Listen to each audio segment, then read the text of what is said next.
Lors de la 33e journée de Ligue 1, le Paris Saint-Germain a livré une prestation convaincante en s'imposant sur le score de 4-1 face à Montpellier, au stade de la Mosson, dans un match marqué par une nette supériorité technique, physique et collective des Parisiens.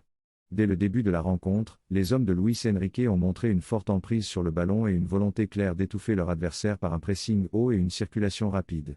Bien que le score soit resté vierge pendant la majeure partie de la première mi-temps, le PSG a su faire la différence juste avant la pause grâce à une action bien construite, conclue par Mayoulou S, qui a ouvert le score à la 44e minute sur un service précis de Warren Zaïre-Emery.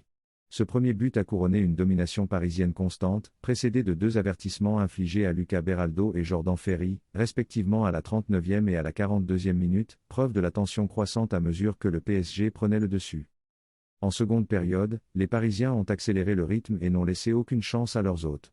Gonzalo Ramos, en grande forme, a signé un triplé en 16 minutes.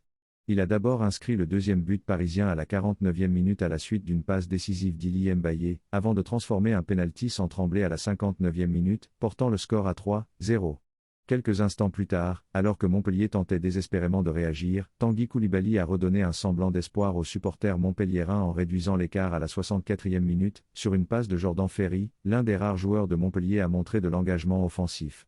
Cet éclair de révolte fut cependant de courte durée, puisque Gonzalo Ramos a immédiatement répliqué une minute plus tard, inscrivant son 3e but personnel à la 65e minute après une remise bien dosée d'Arna Ortona. Ce 4e but parisien a porté un coup fatal à l'adversaire, scellant pratiquement l'issue de la rencontre.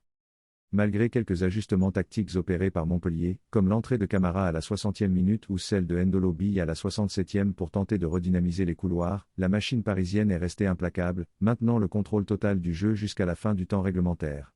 Le PSG, solide dans toutes les lignes, a parfaitement géré son avance, enchaînant les séquences de possession et étouffant les rares tentatives locales.